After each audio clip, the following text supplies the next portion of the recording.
pertama kali saya khotbah di depan mahasiswa ITB jumlahnya 250 orang. Sebelumnya saya belum pernah khotbah. Biasanya saya 4 orang, 2 orang, 3 orang itu lebih terhati saya. Kalau itu mah gampang ngomongin orang adik kelas saya kok, nggak ada masalah. Nah ini bukan 250 orang, gugup nggak? Pasti gugup. Nah saya mulai doa, saya mulai latih, saya mulai tulis apa yang saya mau sampaikan. Saya tulis ringkasan, dan saya mulai latih di depan kaca. Saya mulai ngomong di depan kaca. Nah, tapi saya minta ini berdoa orang bantu terus. Jadi beberapa hari sebelumnya saya betul-betul dan waktu saya latih, saya rasakan saya mau membagikan firman itu ke orang. Jadi seperti itu kan. Kalian berbeda ngajar itu dengan cara yang sudah terstruktur. Ini sudah materinya sudah ada di sini, sudah pernah dibagikan dan ini sudah diulang lagi materi. Udah gampang kan? Gampang kan? Jadi jangan takut. Jangan ada sampai gini-gini.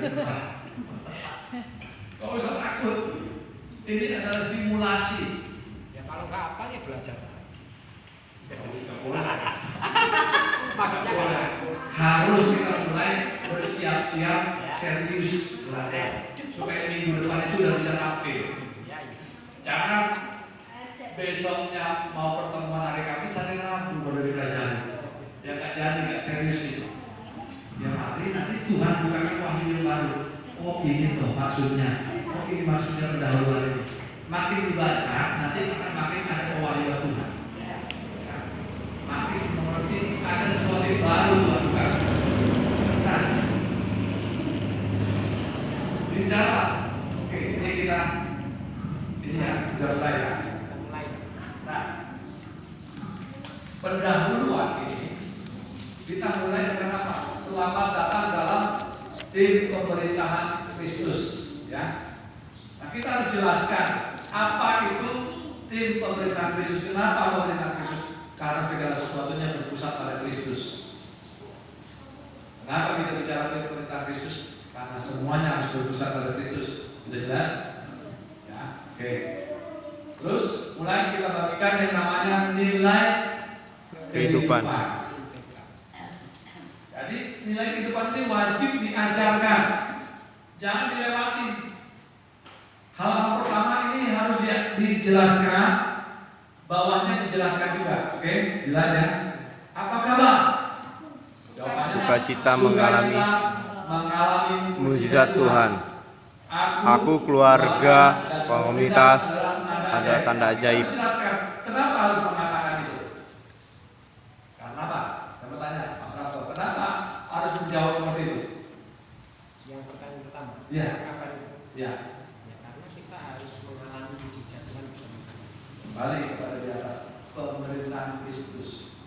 Di dalam Kristus selalu ada mukjizat. Nah, kita harus kembali jawaban ini kepada Kristus.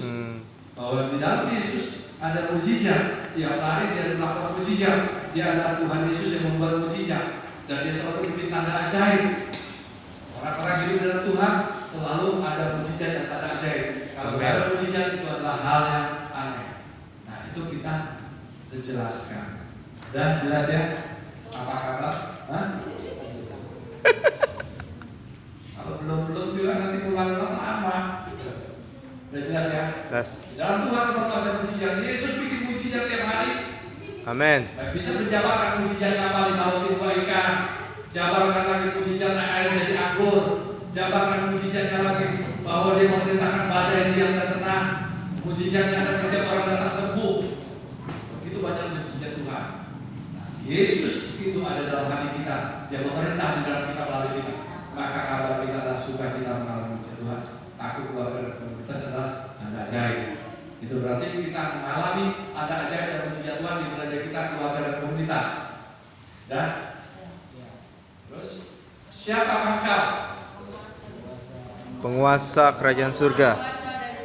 Penguasa dari surga. Penguasa. Ini sangat penting. Setiap orang-orang yang kita latih harus menyadari bahwa dia bukan dari dunia, tapi dari surga. Dari surga. Amin, jelas? Dan dia adalah pemerintahan Kristus, penguasa dari surga, penguasa. Ini harus mulai benar-benar ditanamkan. Engkau penguasa dari surga, engkau dari surga. Ya, ingat. Setiap waktu engkau adalah penguasa. Jadi kalau mau mengalami apapun, pakai kekuasaan itu, pakai otoritas itu, supaya semuanya itu dalam kendali.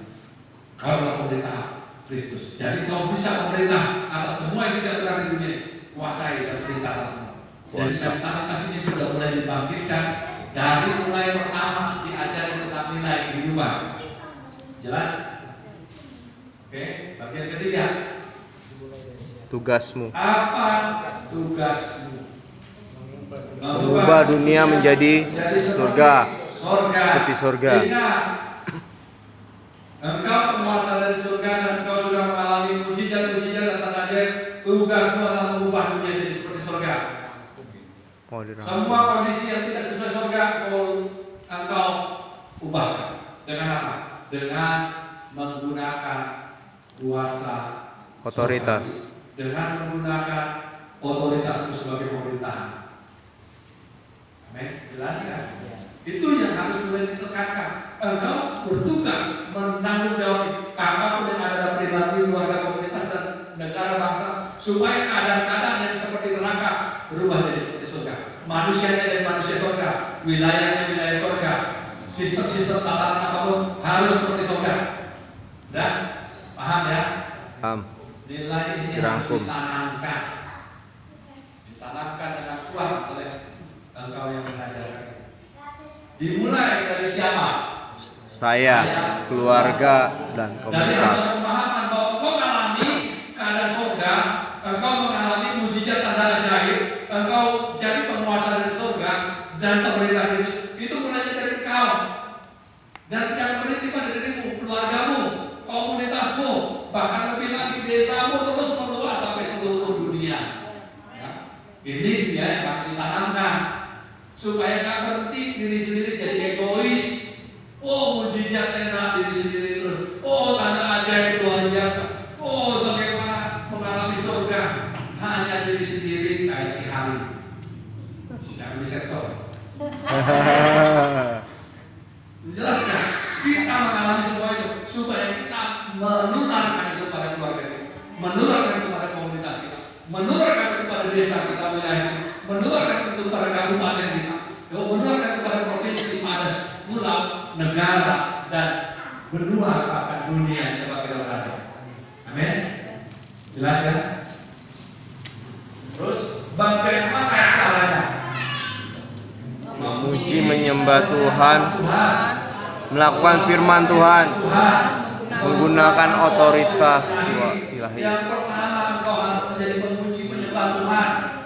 Kita jelaskan bahwa engkau harus mengalami memuji penyembah Tuhan. Kita katakan bukan sekedar hanya nyanyi, nggak nyanyi pun bisa memuji penyembah Tuhan. Bagaimana kita curhat dengan Tuhan, cinta kepada Tuhan. Tuhan juga mencurahkan hati berpelukan dengan Tuhan, mengalami Tuhan, mengalami cinta Tuhan, Tuhan mengalami cinta kita. Itu memuji menyembah Tuhan, ya.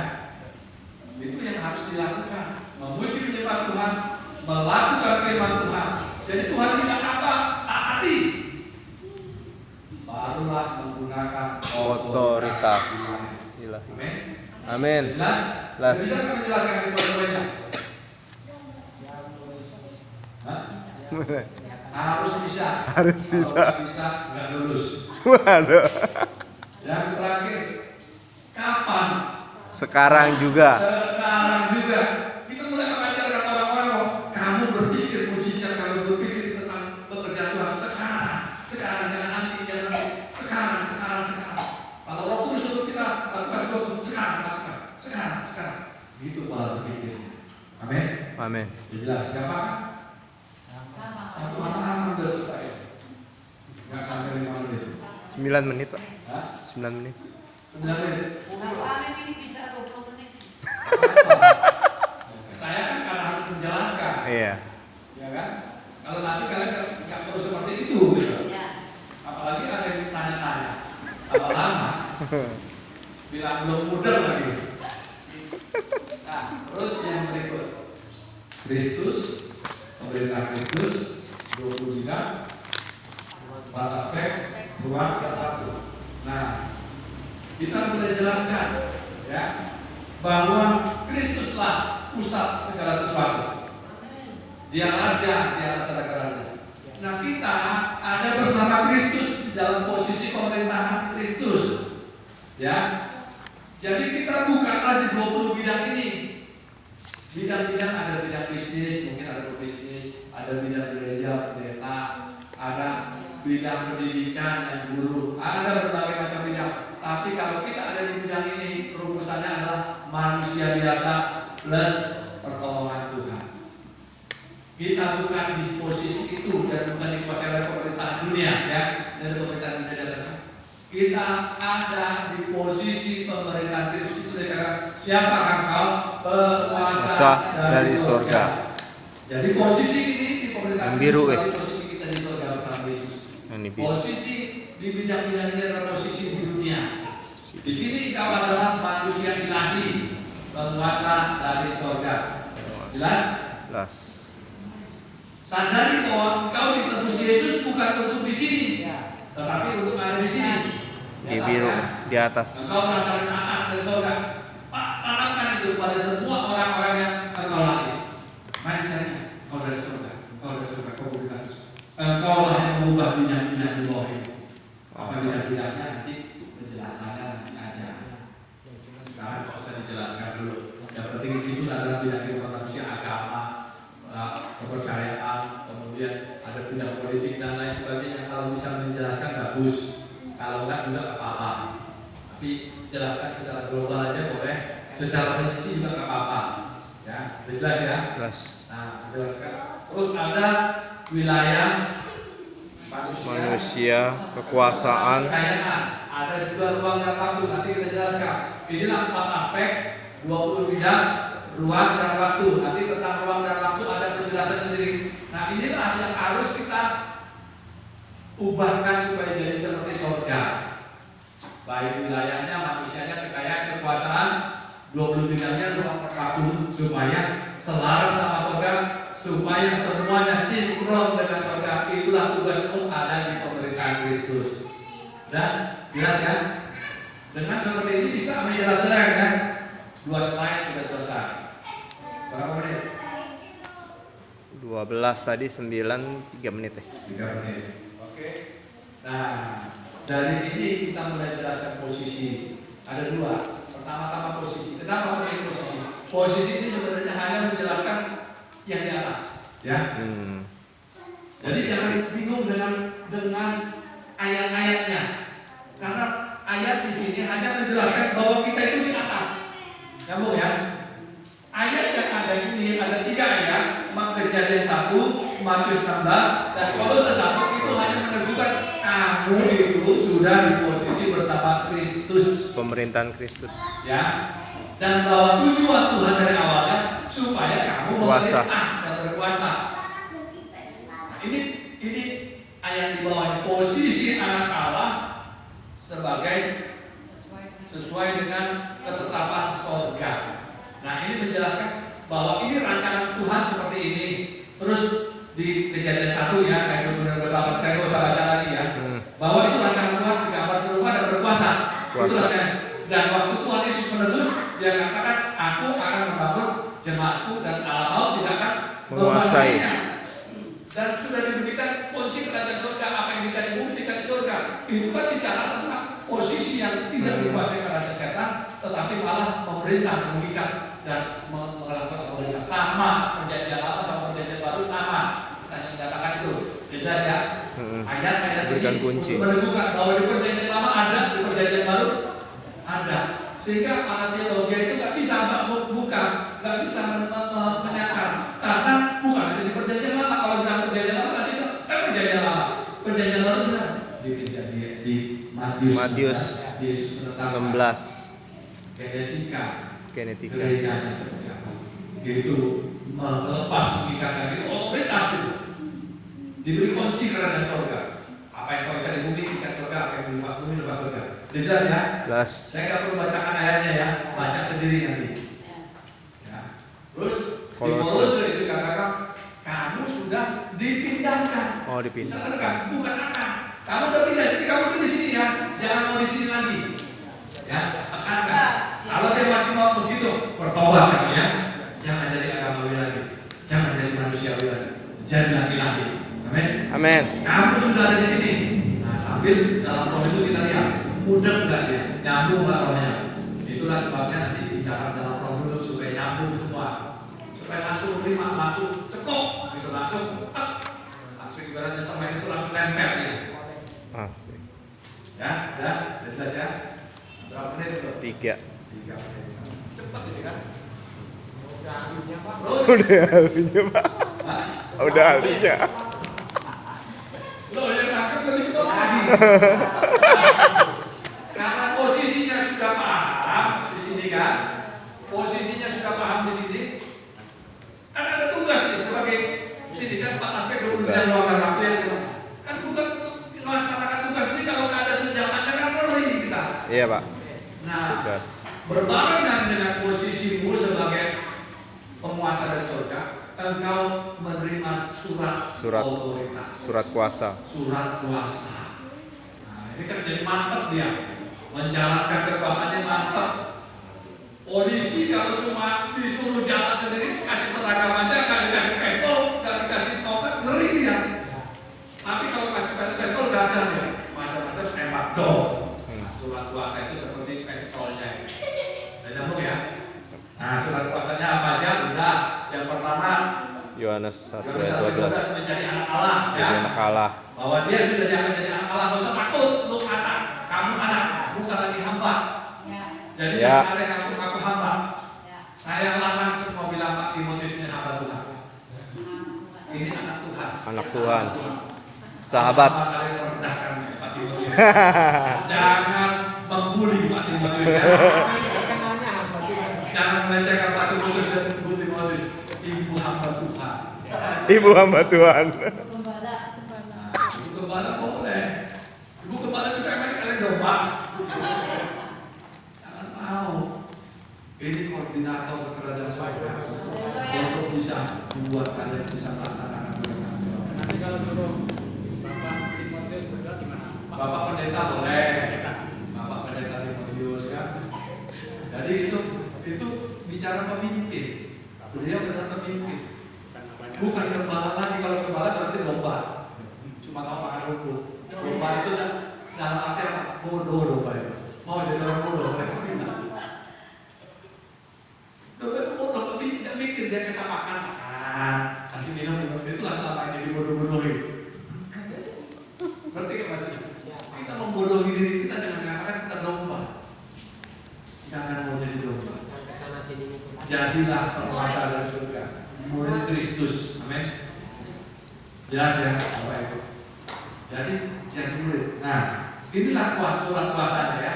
Yang pertama itu, yang kedua bahwa diberi kuasa untuk menginjak teladan-teladan yang mengatur para musuh. Wah, aman betul kita. Lukas. Semuanya bisa kita injak, semuanya kita kuasai, semuanya bisa kita kendalikan, nggak ada yang bisa membahayakan kita. Apalagi surat kuasanya? Efesus 1 ayat 22. Bahwa Kristus adalah kepala, kita adalah tubuh, dan semuanya sudah dibawa kaki Kristus, sudah dibawa kaki kita. Tinggal kita kuasai. Sudah jelas ya? Surat kuasa yang lain lagi apa? Yeremia 1 ayat 9 sampai 10. Bahwa di mulut kita ditaruh perkataan-perkataan terhadap bangsa-bangsa. Jadi tidak usah takut, untuk usah ragu untuk bicara tentang bangsa-bangsa. Hei Jepang, hei India, hei Amerika. Jangan merasa kebesaran.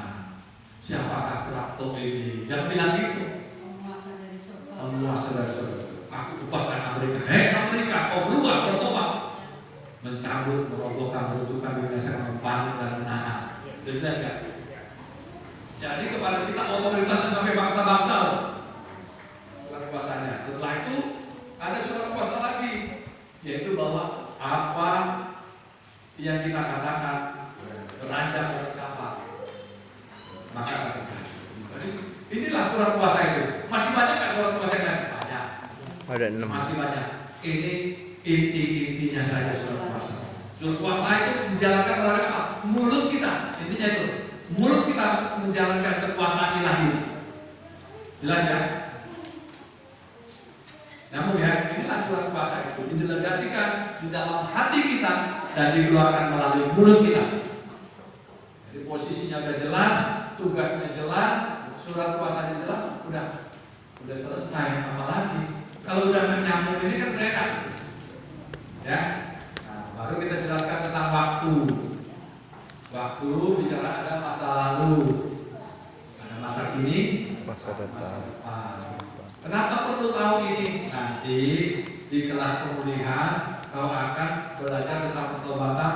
Masa lalu harus dibereskan, masa lalu keluargamu harus dibereskan, masa lalu wilayahmu harus dibereskan, masa lalu 20 bidang 4 aspek harus dibereskan, ruang dan waktunya harus dibereskan. Nah ini penting pemahaman tentang waktu.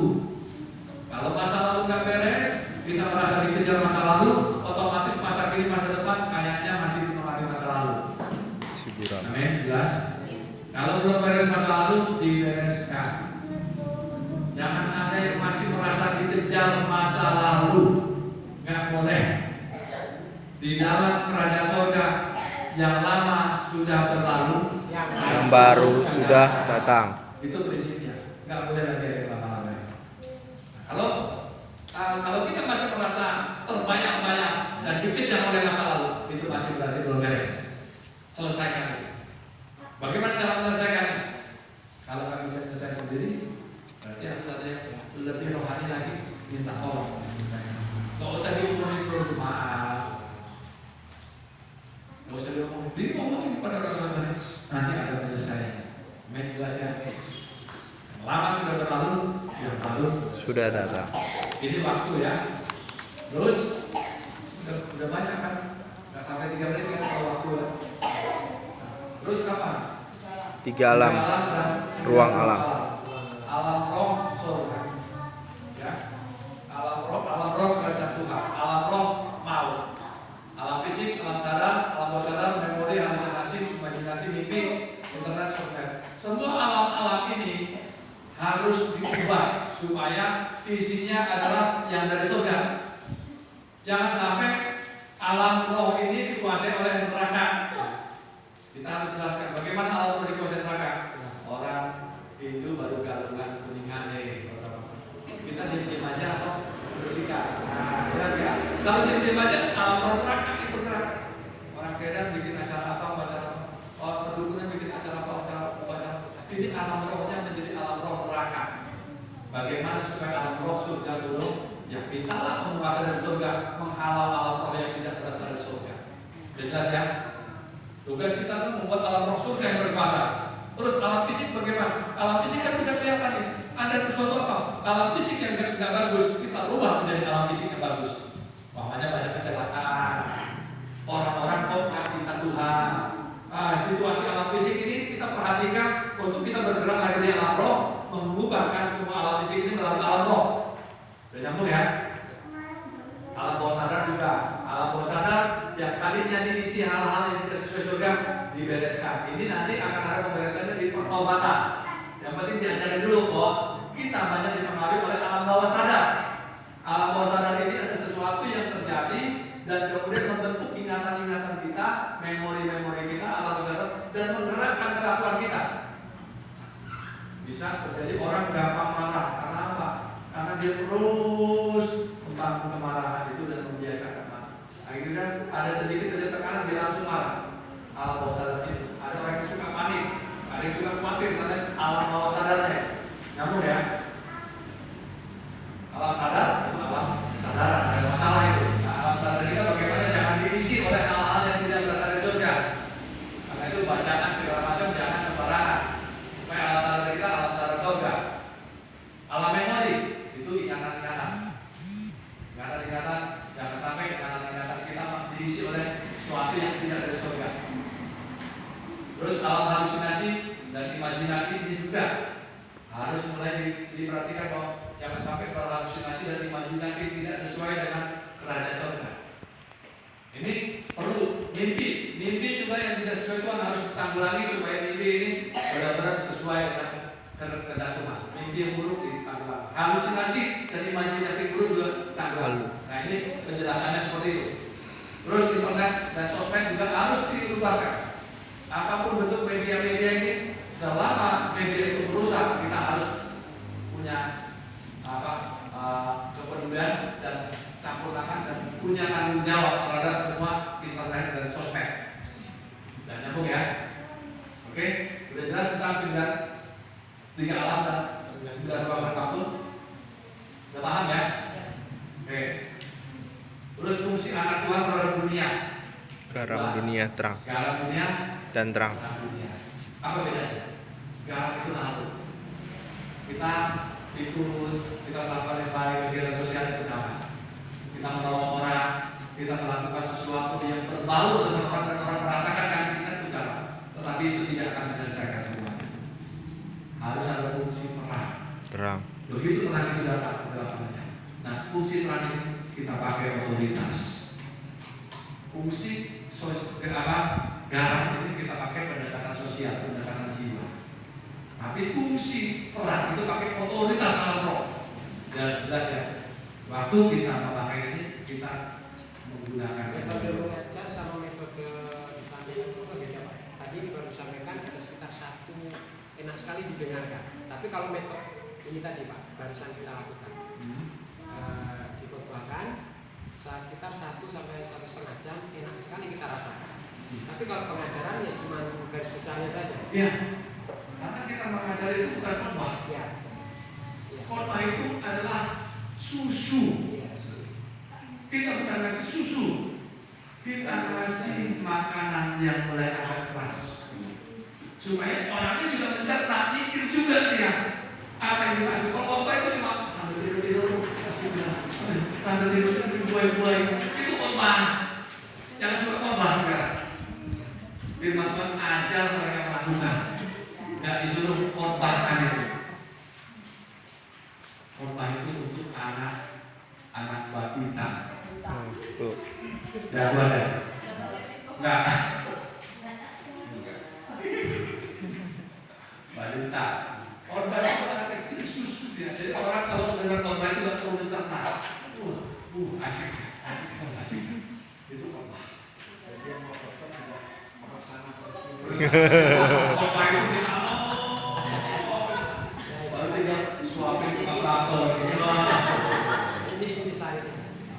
Jadi kita mengajar itu berbeda dengan berkhotbah. Mentransfer apa yang dari sini sampai ke sana. Yang sana juga harus mencerna. Dikunyah dia, dikunyah. Kalau kalian nggak konsen tinggal, ya kan? Nggak nyambung. Kalau nggak konsen, harus konsen. Nggak nyambung kan? Terus, nah ini fokus daripada kelas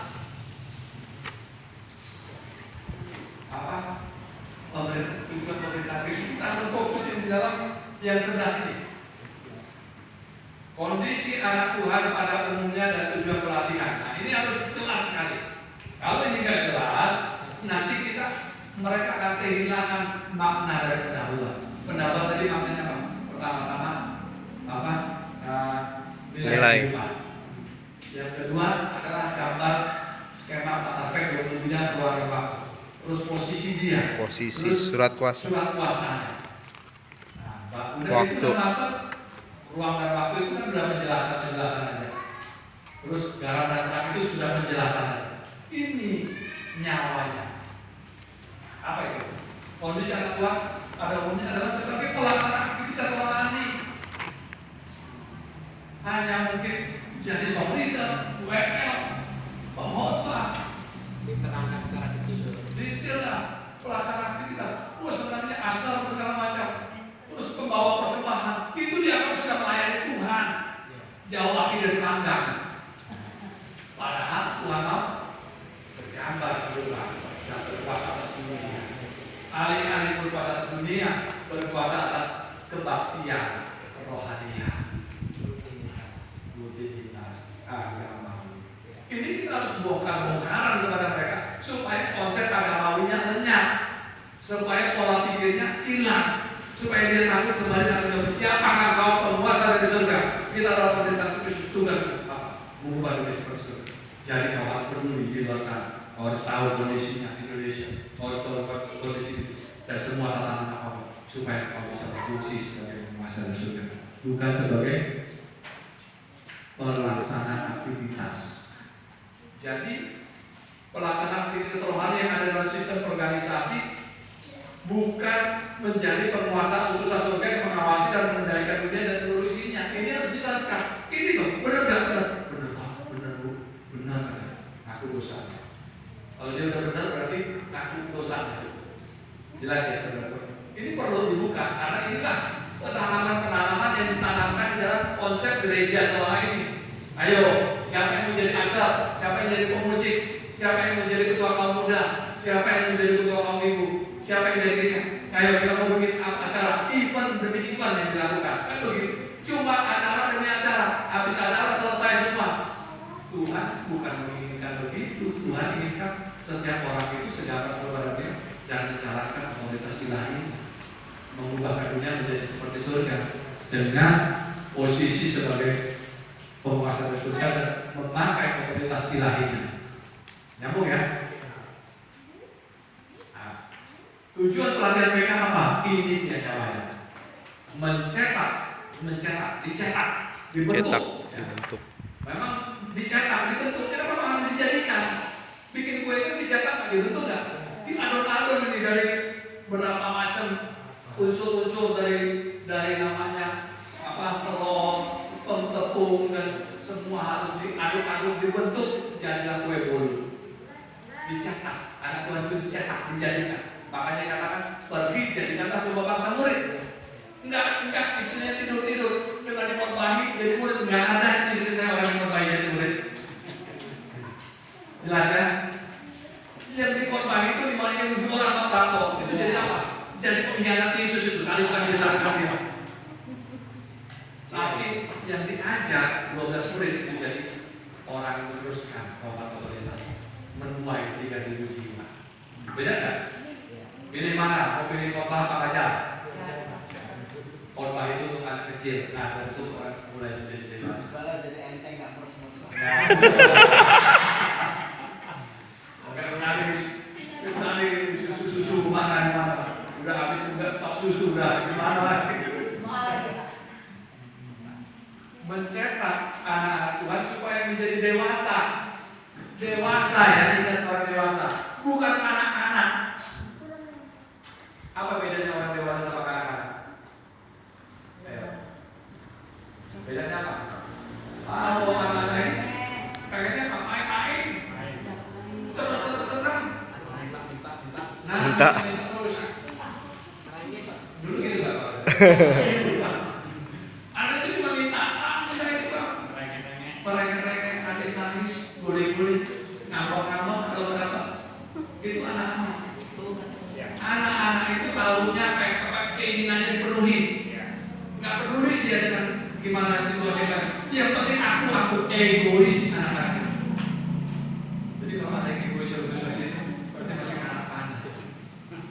Udah, anak-anak itu dia nggak peduli yang lain. Yang penting saya.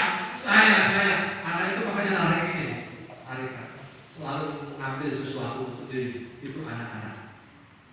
Nah, kita mau mencetak orang-orang dewasa. Mempelai segala sesuatu. Bedanya orang dewasa apa? Orang dewasa itu bisa dikasih tanggung jawab, bisa disuruh kerja, bisa diajak diskusi, bisa bikin sendiri. Anak-anak suruh bikin sendiri. Wah, bukan bikin main ya. Terus suka ngambek anak-anak. Orang dewasa enggak. Dan jangan jelas ya. Siapa yang merasa banyak anak-anak? Dewasa semua ini. Makanya dia dewasa. Sini dewasa. Gak ada yang ngebut-ngebut lagi. Jadi kita mau jadi anak dewasa yang mengerti panggilannya, fungsinya, tujuan serta tanggung jawab. Supaya itu bertanggung jawab. Kalau udah bertanggung jawab, ya kalau pas tangan lagi, enggak lagi mikir dirinya sendiri. Tapi mulai mikir siapa yang akan memuridkan, siapa yang akan mencetak, di tempat mana yang akan membereskan. Mikir sendiri. Tapi kalau anak-anak, iya aku aja memberes ini selalu berpikir dirinya terus itu anak-anak. Dewasa itu segambar seorang Kristus. Ya. Bisa memikul tanggung jawab dan bisa bergerak sesuai keinginan Tuhan. Paham isi hatinya Tuhan. Itu dewasa. Jelas ya? Yang membuat dia dewasa apa? Itu agamawi itu minta susu terus Pak. Berapa? Khotbah terus. Tapi kok yang dilihat saya? Iya. Kami tak susu mungkin. Kalau dari tadi jangan minta khotbah.